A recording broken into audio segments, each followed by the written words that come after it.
الإمام الترمذي رحمه الله، وكان من جملة الأئمة الذين يقتدى بهم. فهذا هو الإمام الترمذي رحمه الله رحمة واسعة. لقد ألف الإمام الترمذي رحمه الله كتابه العظيم الجامع المعروف، الجامع للإمام الترمذي والسنن للإمام الترمذي. إنه ليس مجرد كتاب، بل هذه مكتبة علمية متكاملة. ومن أبرز خصائصه 5 أمور. الأول الجمع بين الحديث والفقه، والثاني بيان درجة الحديث، والثالث الاهتمام بعلل الحديث،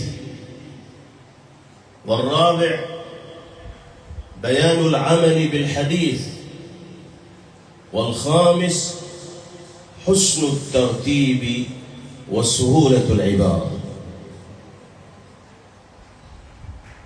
أما الأول يعني الجمع بين الحديث والفقه،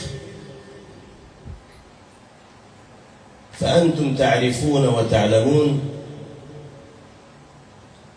أن الإمام الترمذي رحمه الله لا يكتفي بذكر الأحاديث،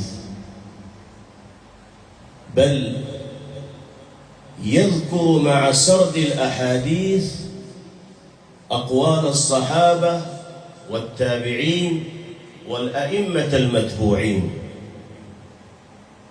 ويبين مذاهبهم. ولذلك سماه العلماء كتابه الجامع كتاب المحدثين والفقهاء. يعني سماه العلماء الجامع للإمام الترمذي كتاب المحدثين والفقهاء، لأن الإمام الترمذي رحمه الله يهتم في كتابه بالجمع بين الحديث والفقه.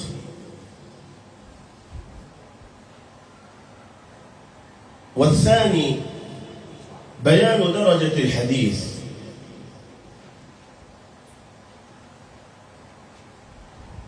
أنتم تعرفون أن الإمام الترمذي هو أول من اشتهر باستخدام واستعمال مصطلحات خاصة، مثلا هذا حديث حسن، وهذا حديث حسن صحيح، وهذا حديث حسن غريب، وهذا حديث غريب، وما إلى ذلك. فالإمام الترمذي رحمه الله يبين درجة الحديث، ويذكر أقوال الأئمة في رجال الحديث، وهذه من ميزات كتاب الإمام الترمذي رحمه الله.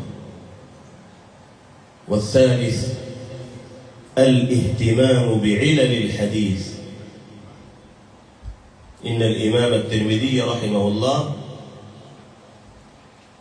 بعدما يذكر الحديث في كتابه كثيرا ما يقول: وفي الباب عن فلان وعن فلان وعن فلان.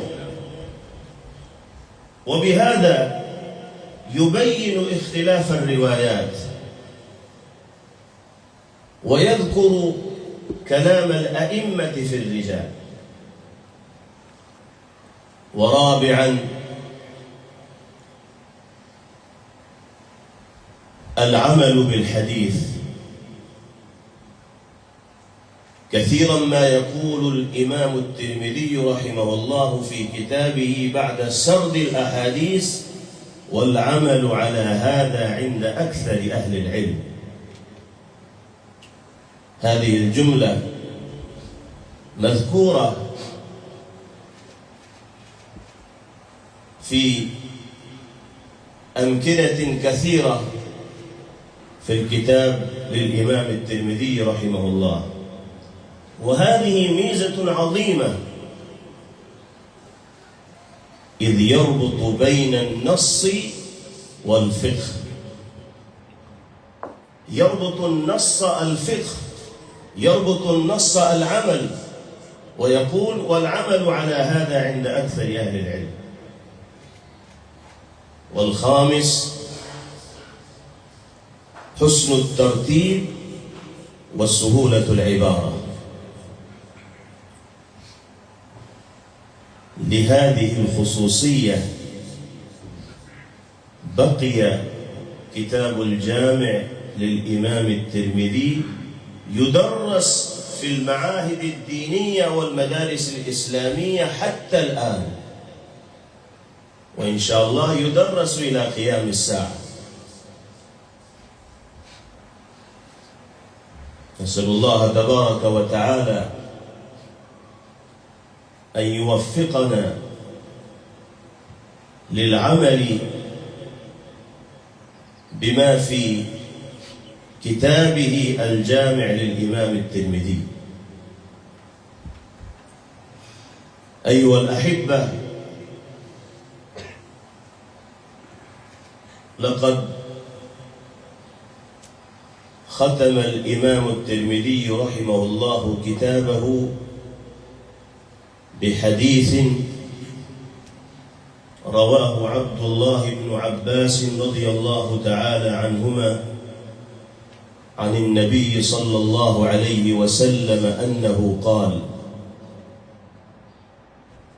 اتق الله حيثما كنت وأتبع السيئة الحسنة تمحك وخالق الناس بخلق حسن. ذكر الإمام الترمذي رحمه الله هذا الحديث في آخر كتابه، وكأن الإمام رحمه الله يقول ناصحا لطلاب العلم، مخاطبا لطلاب العلم: إذا أردتم أن تنتفعوا بهذا الكتاب فاجعلوا خلاصة حياتكم هذه الوصايا الثلاث، الوصايا النبوية، الوصايا المهمة الأساسية. الوصية الأولى: اتق الله حيثما كنت، يعني اتق الله في السر والعلانية. هذه وصية الله تبارك وتعالى لجميع الأنبياء، كما قال